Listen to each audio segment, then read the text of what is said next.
मेरी कक्षा में आप सभी का स्वागत है। आज हम कक्षा 11वीं पुस्तक अंतरा का पाठ 1 ईदगाह का सार पढ़ेंगे और उसके प्रश्न उत्तर पढ़ेंगे। इस पाठ के लेखक मुंशी प्रेमचंद जी हैं। तो चलिए अब हम पाठ का सार पढ़ना आरंभ करते हैं। पाठ परिचय। प्रेमचंद द्वारा लिखित कहानी ईदगाह भावनात्मक एवं बाल मनोविज्ञान पर आधारित कहानी है। कहानी का मुख्य पात्र हामिद है, जो अपनी दादी अमीना के साथ रहता है। हामिद के चरित्र के माध्यम से अभावग्रस्त जीवन के कारण बच्चे का समय से पहले समझदार होना और इच्छाओं का दमन करना दर्शाया गया है। किस प्रकार बच्चा हामिद परिस्थितियों से समझौता करना सीख जाता है, यह बताया गया है। स्मरणीय बिंदु। ईद के अवसर पर गांव में ईदगाह जाने की तैयारियां हो रही हैं।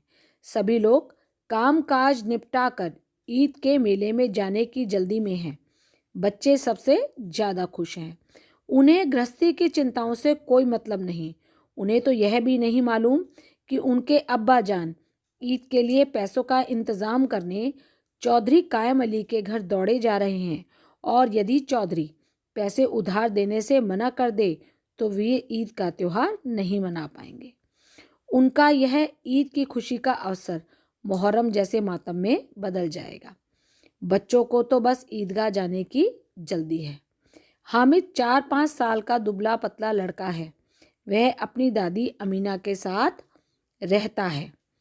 उसके माता पिता गत वर्ष गुजर चुके हैं, परंतु उसे बताया गया है कि उसके अब्बा जान रुपए कमाने गए हैं और उसकी अम्मी जान अल्लाह मियाँ के घर से उसके लिए अच्छी अच्छी चीज़ें लाने गई है। इसीलिए हामिद आशावान है और प्रसन्न है। अमीना स्वयं सवैयों के इंतज़ाम के लिए घर पर रहकर हामिद को 3 पैसे देकर मेले में भेज देती है। हामिद के साथ उसके दोस्त मोहसिन, महमूद, नूरे और सम्मी भी हैं। गांव के बच्चे मेले की ओर चले। हामिद भी साथ में था। रास्ते में बड़ी बड़ी इमारतें, फलदार वृक्ष आए। बच्चे कल्पनाशील होने के नाते तरह तरह की कल्पनाएं तथा उन चीज़ों पर टीका टिप्पणी करते आगे बढ़ते जा रहे थे। रास्ते में पुलिस लाइन आने पर एक ने कहा, यहाँ सिपाही कवायद करते हैं। मोहसिन का कहना था कि यही पुलिस वाले चोरी भी करवाते हैं। हामिद को सुनकर आश्चर्य होता है। इस प्रकार बालकों में पुलिस के प्रति अलग अलग विचारधारा थी। ईदगाह में नमाज का नज़ारा अलग ही था। नमाज के समय लाखों सिर एक साथ सजदे में झुकते हैं तथा एक साथ उठते हैं। ऐसा प्रतीत होता है कि उनके मन में अपार श्रद्धा का भाव होता है। उनके भीतर भाईचारे की भावना उनको आपस में जोड़े रखती है। धर्म आपस में लोगों को जोड़ता है, तोड़ता नहीं। धर्म के नाम पर तोड़ने वाले धर्म के रहस्य को समझते ही नहीं। कोई भी धर्म मनुष्य के बीच भेद नहीं करता। ईदगाह में नमाज के पश्चात हामिद के दोस्त चरखियों पर झूलते हैं, परंतु हामिद दूर खड़ा रहता है।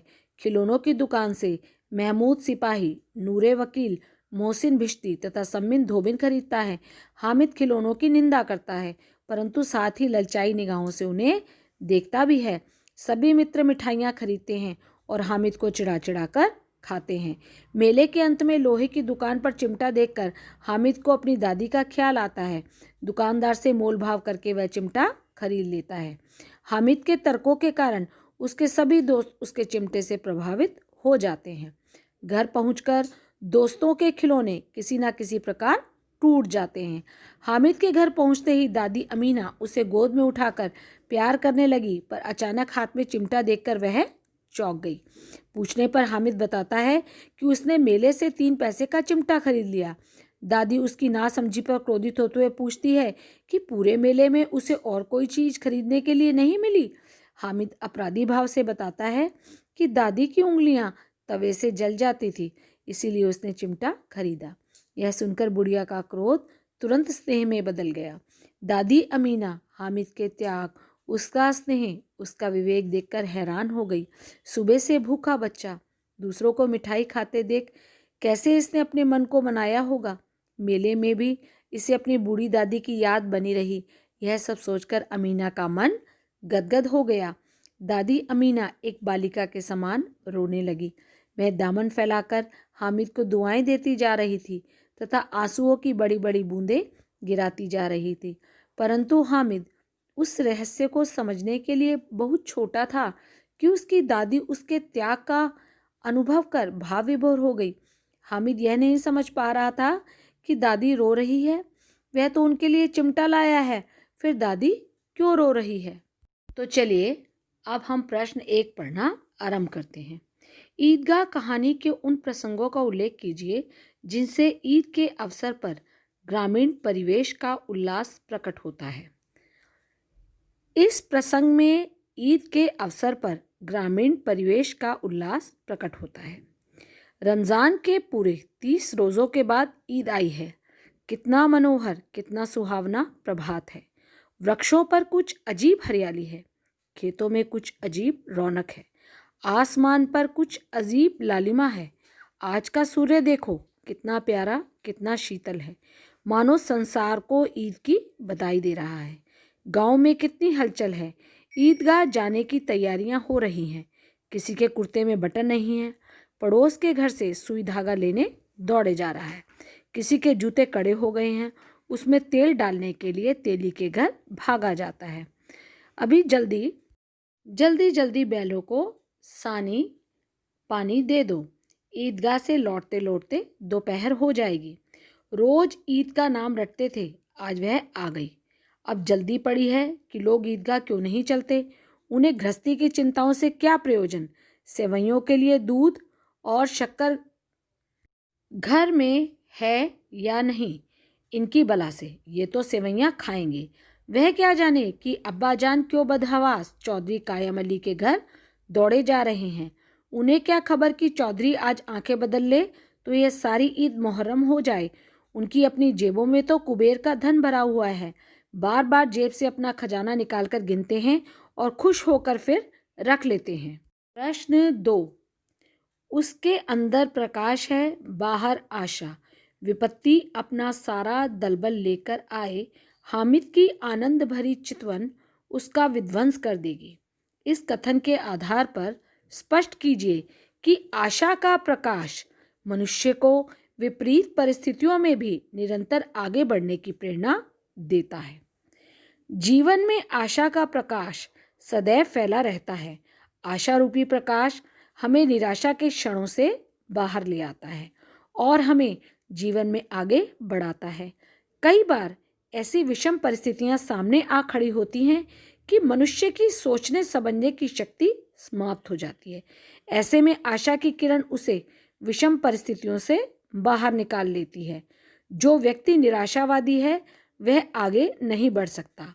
वह हार मान जाता है और लड़ना छोड़ देता है। मगर जिस मनुष्य ने आशा का दामन थाम लिया है वह कभी हार नहीं मानता और निरंतर आगे बढ़ता चला जाता है। वह जानता है कि उसकी मेहनत रंग अवश्य दिखाएगी। बस यही आशावादी सोच उसे बाहर निकाल लेती है और वह जीवन में निरंतर प्रेरणा स्रोत पाता है। हामिद के माता पिता उसके संग नहीं हैं। उसके पास यह आशा है कि एक दिन उसके माता पिता अवश्य लौटकर आएंगे। यही किरण उसे सदैव प्रसन्न रखे हुए है। वह अभावों की जिंदगी जी रहा है मगर उसे कोई फर्क नहीं पड़ता। वह जानता है एक दिन उसके दिन अवश्य बदलेंगे। उसका यही विश्वास विपत्ति को उसके आगे घुटने टेकने पर विवश कर देता है। प्रश्न 3, उन्हें क्या खबर कि चौधरी आज आंखें बदल ले तो यह सारी ईद मुहर्रम हो जाए। इस कथन का आशय स्पष्ट कीजिए। गांव के सभी चौधरी से पैसे उधार लेते हैं। चौधरी से उधार लेकर ही उनके घर में त्योहार मनाया जाता है। यदि चौधरी किसी बात पर नाराज हो जाए तो उन्हें वह पैसे उधार देने से इनकार कर सकता है। उसकी नाराजगी उनके त्योहार को नष्ट कर सकती है। घर में शोक का वातावरण छा सकता है। अतः चौधरी के इनकार को बताने के लिए लेखक ने यह कथन लिखा है कि चौधरी आज आंखें बदल ले तो सारी ईद मुहर्रम हो जाए। प्रश्न 4, मानव भातृत्व का एक सूत्र इन समस्त आत्माओं को एक लड़ी में पिरोए हुए है। इस कथन के संदर्भ में स्पष्ट कीजिए कि धर्म तोड़ता नहीं, जोड़ता है। ईद में नमाज अदा करते हुए सभी लोग एक पंक्ति में बैठकर नमाज पढ़ रहे हैं। प्रत्येक पंक्ति के पीछे उसी तरह अन्य और पंक्तियां हैं। जब सभी नमाज पढ़ते हुए एक साथ झुकते और उठते हैं तो लगता है मानव भ्रातृत्व का एक सूत्र समस्त आत्माओं को एक लड़ी में पिरोए हुए है। नमाज पढ़ने का एक ही समय और तरीका सभी मनुष्यों को आपस में जोड़ देता है।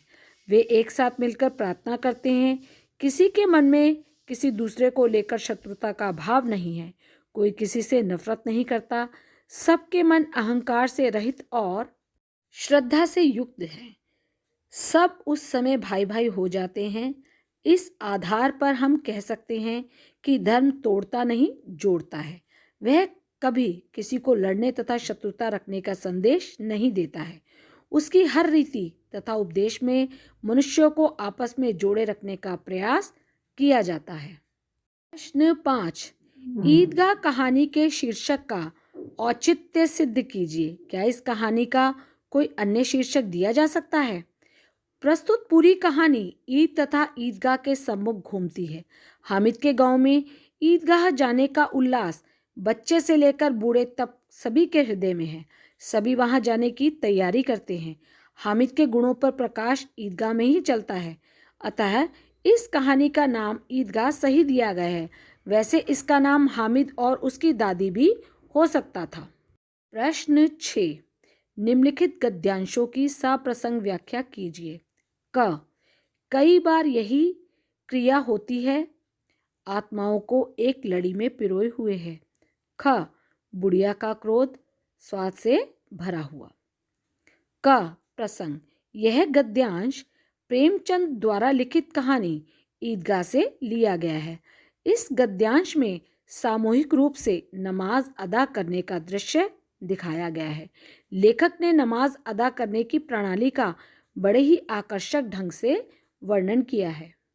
व्याख्या, नमाज अदा करते समय एक साथ असंख्य लोग अपने सिर सजदे में एक साथ झुकाते हैं। वे एक साथ खड़े होते हैं और फिर एक साथ झुक जाते हैं। सभी के द्वारा यह क्रिया कई बार दोहराई जाती है। इस क्रिया को देखकर लगता है मानो बिजली के बल्ब एक साथ जलते व बुझते हैं। उनकी यह क्रिया चलती रहती है।